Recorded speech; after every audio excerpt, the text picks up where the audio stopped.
Welcome back to War Thunder and welcome to the tank review on the STB-1. The STB-1 is the first rank 5 battle rating 8.0 Japanese main battle tank / medium tank. And to make it very short, or in a nutshell, this is kind of the imperfect blend of an M60 and a Leopard 1. It has not the best stats of both, but it is quite good. So in a nutshell, this tank brings nothing new to the table. Or does it? In fact, this is the first tank you can get your hands on that has hydropneumatic suspension, like its successor, the Type 74. How to make it work, how to set it up, how useful it is in battle, and furthermore how to make the tank overall work in battle, how to get the most out of the whole package of stats that you have, and so on, I will show you in the gameplay. Furthermore, I will give you a full rundown on the statistics of this tank in comparison to its main competitors on the battlefields, give you tips and tricks again how to make it work, but also how to take it out effectively on the battlefield.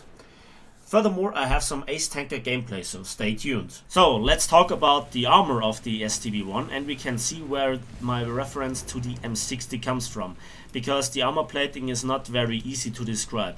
The lower plate has an angle of 66 degrees on a 75mm plating, giving it an effective thickness, depending on the angle and where you look at, of up to over 220mm, while the lower plate has just 9 degrees less of angle, but the effect is drastic, like we have under 160mm of effective thickness. Then we have this bar here, which is just 81mm, but it should have an overlay with this lower upper hull of 100mm.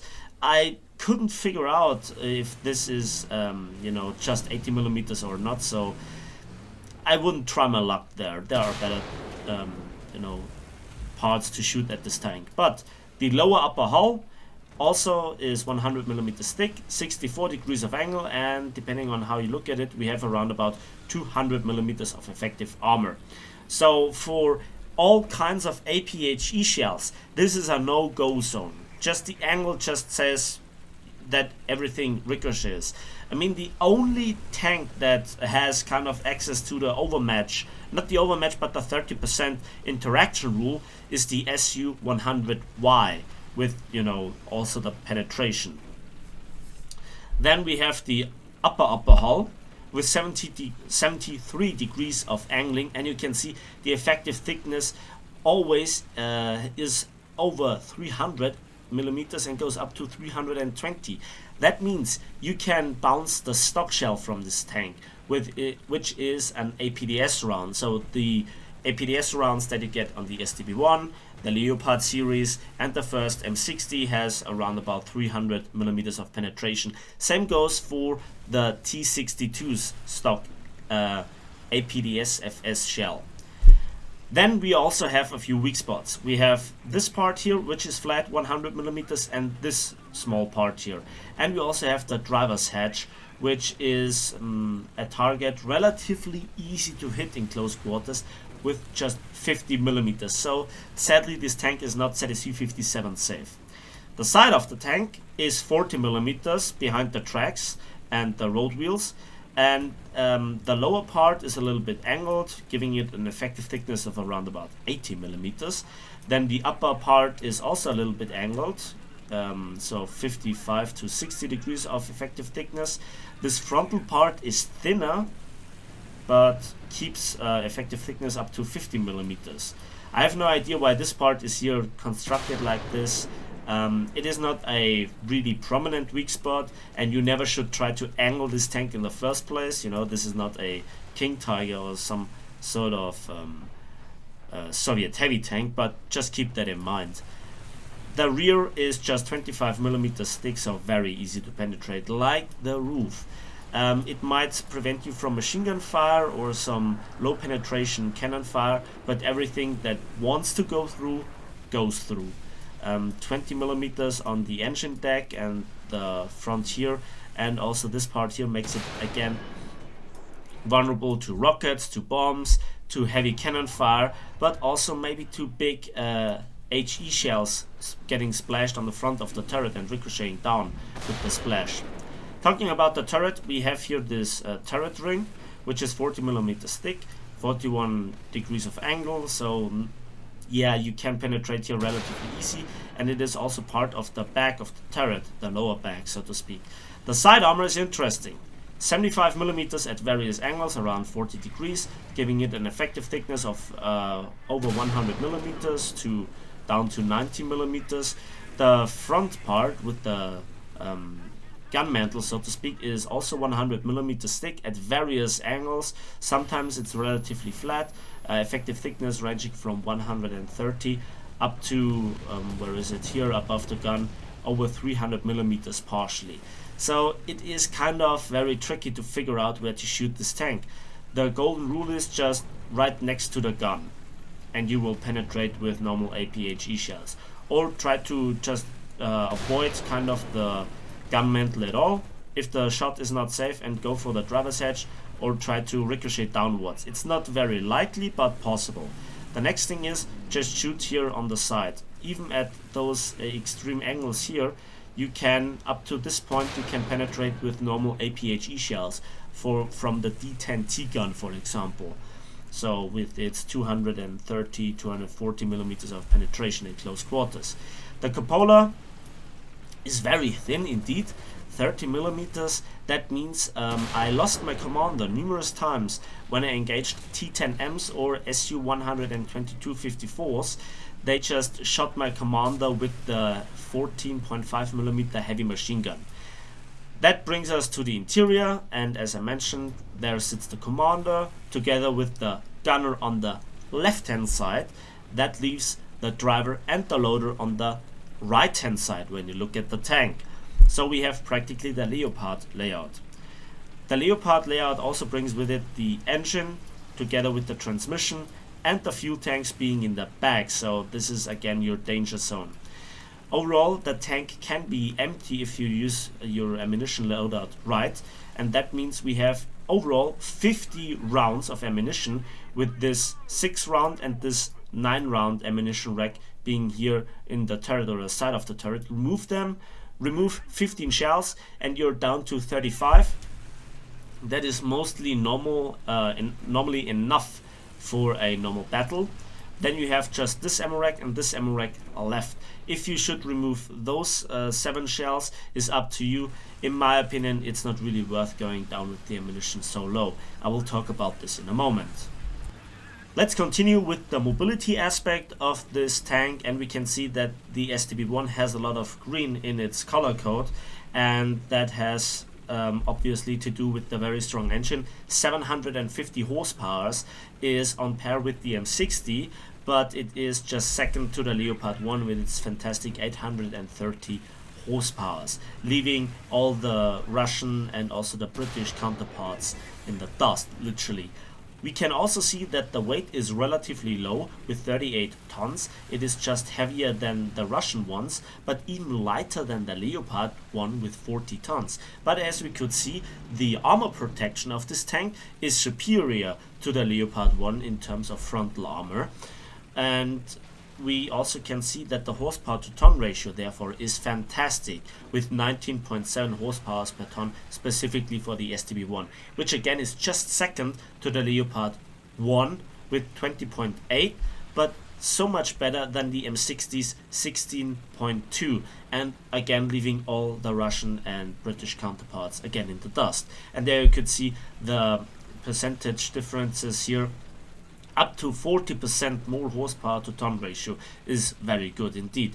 The top speed, on the other hand, is again, not that much better than its counterparts. The T62, the T54 have both 50 kilometers an hour top speed, and the M60 48. Just the Chieftain has significantly less with 41, and the 53 kilometers per hour of top speed of the STB-1 is again just second to the Leopard 1's 65.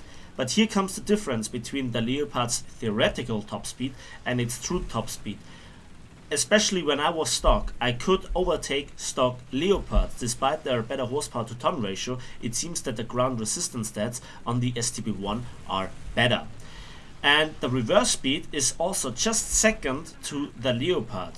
The STB-1 has -20, the Leopard has -25, being so much better than all its counterpart, and most of them even doubling their reverse speed. And also we have neutral steering. One thing I have to talk about the mobility as well.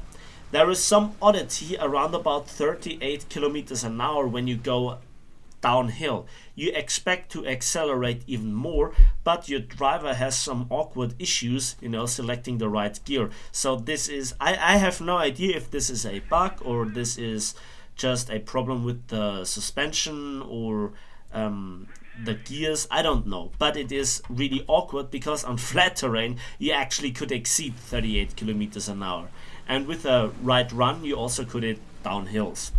Uphill, this tank has really a lot of grunt in the engine, and I think the stats here make it not so apparent, but on most parts or on most terrains, in most situations, the STB can keep up with the Leopard 1.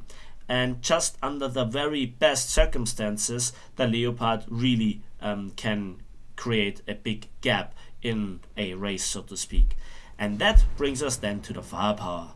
Immediately we can see that the stats of the STB-1 in terms of how the gun performs are very similar and somewhere in between of the Leopard 1 and the M60.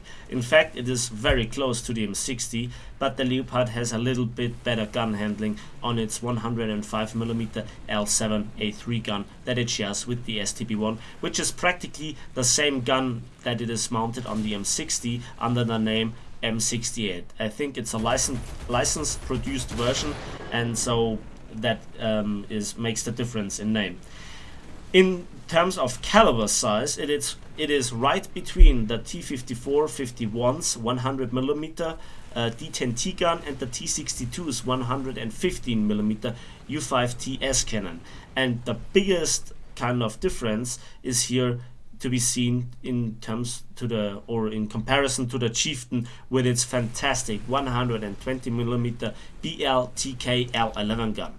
We have 50 shells at our disposal, which is not the highest amount. As we can see, the Leopard and the M60 have more, but all the other tanks have less shells. And as I mentioned, you should take out 15 rounds in total.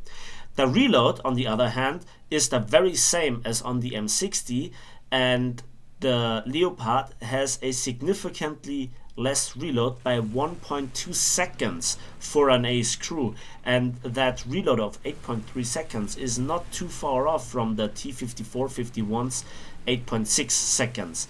And again, the Chieftain has here the oddity in terms of stats with 7.7 seconds.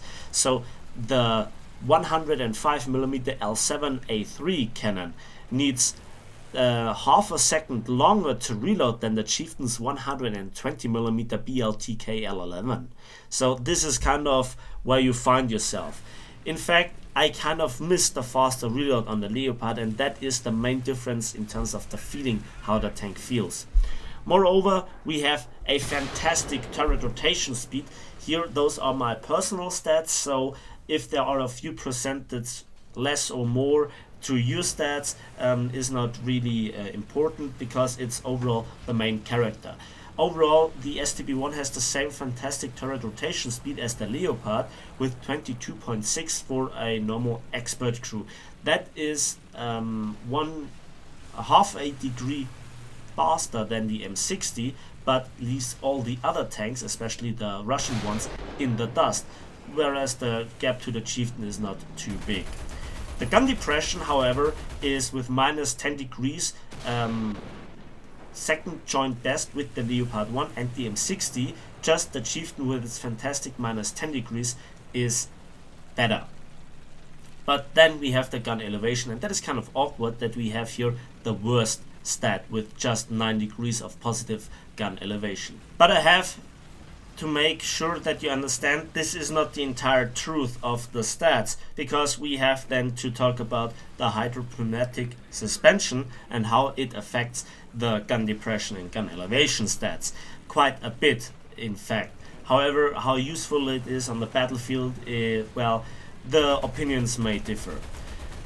So before we talk about the hydropneumatic suspension, let's talk about the ammunition.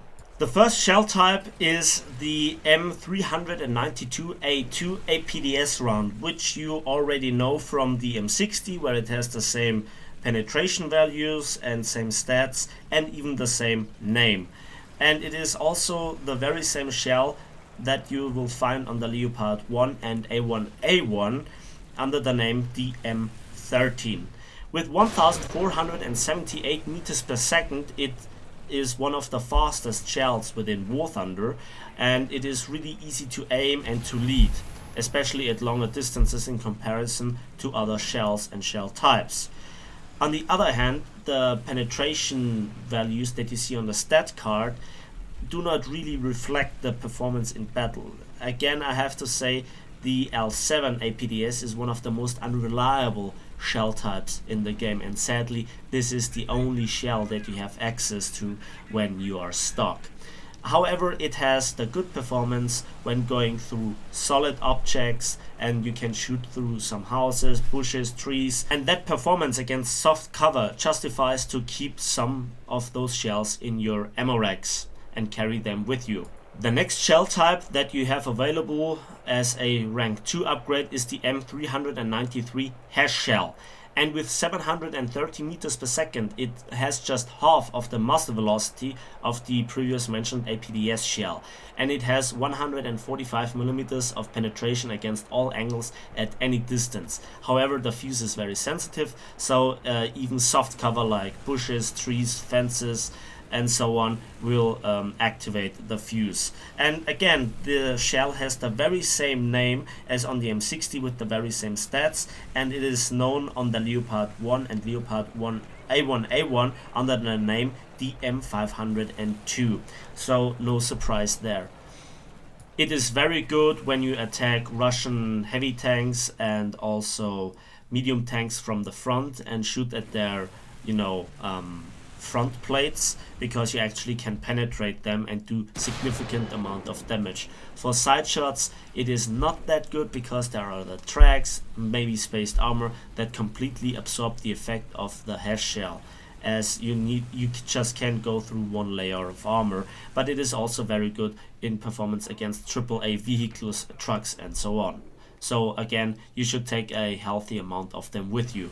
How much, again, is personal preference. The third and last shell type is the M456 Heat FS shell with a muzzle velocity of 1173 meters per second. It is kind of between the hash shell and also the APDS shell, but it has superior penetration values.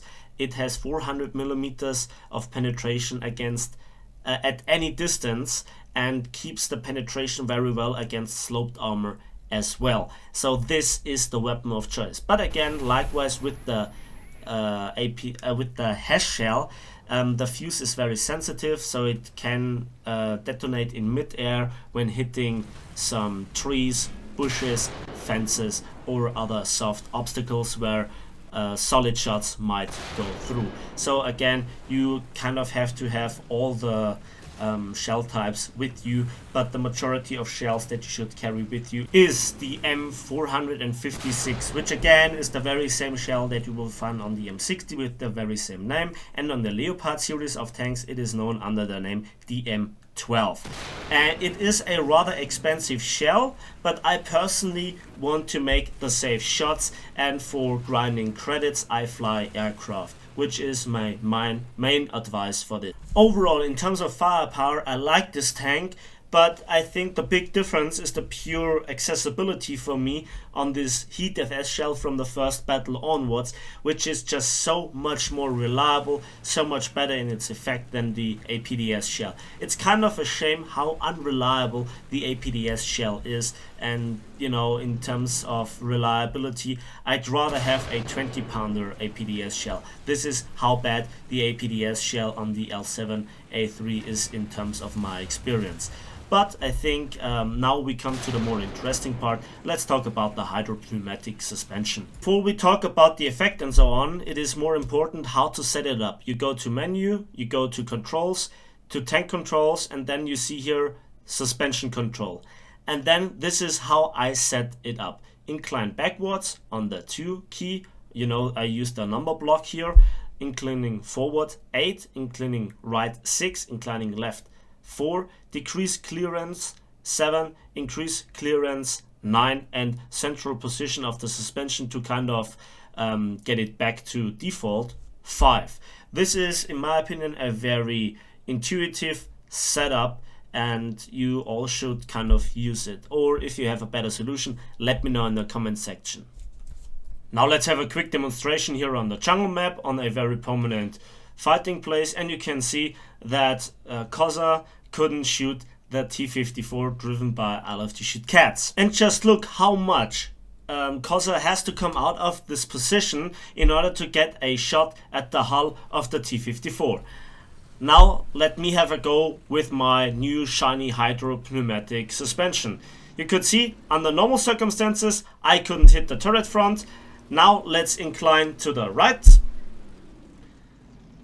And you could see I easily could shoot the turret. And this is how it looks from the front. But it's just the turret that I can shoot. I want to shoot the hull without exposing myself. So I incline forwards. This is how it looks from the outside, and we move on and we connect the shot. So overall it's a nice gimmick, but to be completely honest with you, all the good games that I could collect, you know, with good scenes or good kill streaks where I survived the battle, I actually never used it. Here's the thing: if you prepare yourself with this kind of, you know, gun elevation, gun depression thing called hydropneumatic suspension, it requires you to stay still, and kind of the engine roars up a lot. So a competitive player just hears you coming in this respect. And very often it's a standoff where the enemy shoots back, and sadly you don't have the turret front to really use it. Maybe the Type 74 can get rid of this drawback, in my opinion. And the only way that I could show you this was in a setup custom battle. On the other hand, you know, maybe I should test it more, but I just didn't get into the situations too often where I just could simply use this. However, let's get back to some gameplay, and this is Abandoned Factory, and this is one of the best battles that I had so far with the STB-1. We are here in domination mode, and I just spotted a chieftain approaching me at the left hand side, and I just wait here. I play defensively here. I don't know if he has seen me or not, but if I would advance, I would give up any possible advantage that I could have. I would just run into the knife, so to speak. So I just wait patiently. Maybe there is some reinforcement coming, but this chieftain has not seen me, and first kill. Right there, killing all the crew members in the turret with a heat shell. And I have to be honest, I do not really care about the costs of shell. I stated this numerous times. The safe kill is the important thing. How you acquire it, nobody asks. Or nobody should ask, because, you know, at the end of the day, this is warfare. But it doesn't matter, I further advance. Now, the thing that I have to say is, it is very, very important that you go for the objective in the right kind of playstyle. By the way, I hear a tank in the background, and the M18 Hellcat has just killed itself. I don't know what he was doing there. Doesn't matter. I approach, and now I can cap, because now I do not run into the enemy spearhead. my kind of task is to break or to destroy the enemy spearhead and then take over the objective, and then flank again and defend it. It is very easy in theory, not so easy in practice. For a moment I thought there would be another tank, but there was none. So I advance again.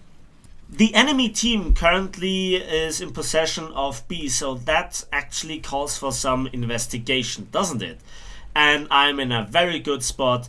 Again, I know Abandoned Factory by now relatively good. Again, the most awesome battles I had on this relatively simple map, you know, but it offers so many opportunities to flank, ambushes, those, yeah, let's call them soft walls where you can drive through. They are really nice here in realistic, and I just couldn't immobilize that IS-4. And so now I pursue him. I don't know if he panics or not, but he runs into one of my Leopard A1A1 friends. In fact, it is my squad member, randomly assigned, and I shoot him in the turret. That is the shot that you have to take on an IS-4, trying to disable that. But I could not hit the ammo nor the gun breech, so I aim again and blow him up by igniting the warheads. I look around me, nothing there. Third kill in the bag. Now I see the repair on my Leopard A1A1, and I can help him because he is the green guy, you know, that randomly assigned squad member. I think we should have this kind of opportunity with every team member, not just squad members, team members in general. And now I helped him repair, you know, those awfully long seconds are gone now, and so I advance into the B cap circle.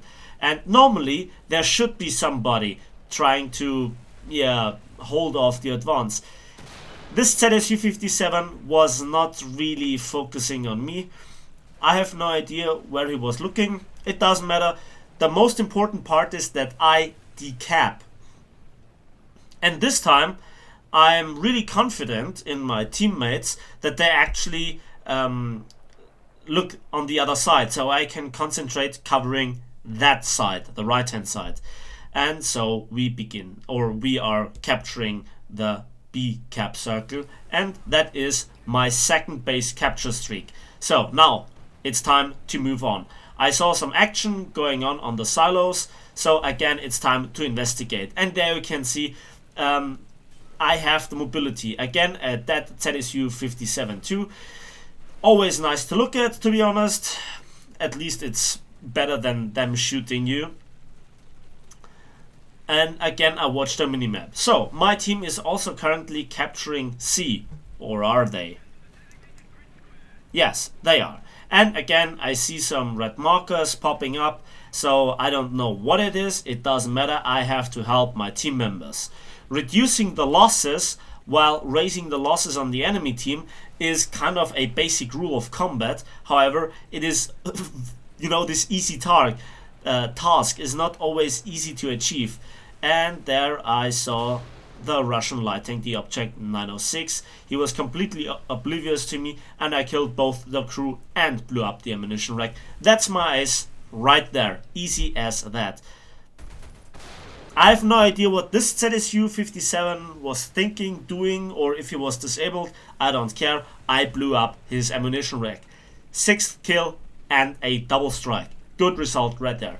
Now at this moment I was kind of not knowing what the enemy was up to. It was too easy, and so I knew there is somebody behind me, and I blow up the Sheridan. Actually, I damaged his gun breech and he fired, blowing up himself.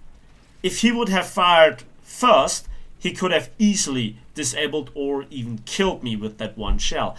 And, you know, because the side armor is so weak, I think even the HE shell is capable of penetrating me. Or is it? Well, let's have a quick look. And it doesn't matter if it penetrates, it would have tracked me for sure.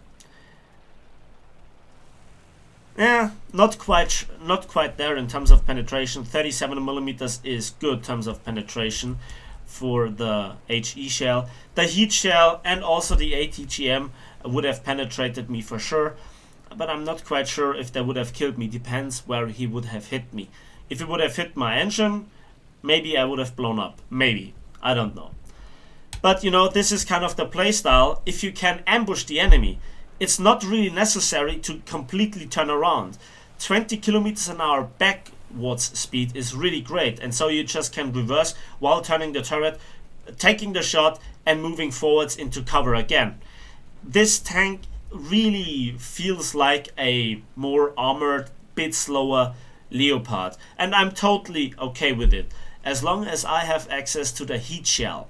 The heat shell is really that shell that this tank needs. I mean, yes, there are some arguments for the hash shell as well, but it is sadly no British hash, although the differences are not that great, to be honest.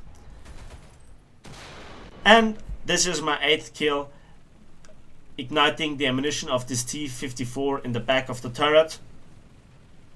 And now it is just cleaning up time. Normally at this point one enemy is always running, but we eliminated them all. We wiped them clean. 8 kills, 2 base capture streaks, helped my allies. This is a perfect battle. Short, smack on, and just awesome. And I think that's time to have a quick look at the post-battle results.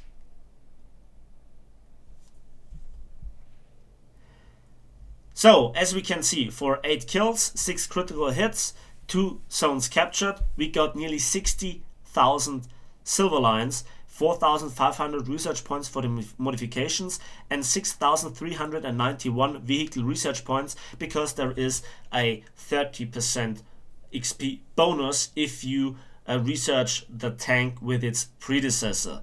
And we can see I was first in team with 2,136 score points. So, and my teammate was actually second. So this actually shows also the value of teamwork. I hope you enjoyed this video. Please give it a like if you did. Subscribe if you want to see more. Let me know in the comment section what you think about this tank review and if it helped you, especially the part about the hydropneumatic suspension. And what are your experiences with the tank? Let me know. Anyways, we will see each other on the battlefields of War Thunder.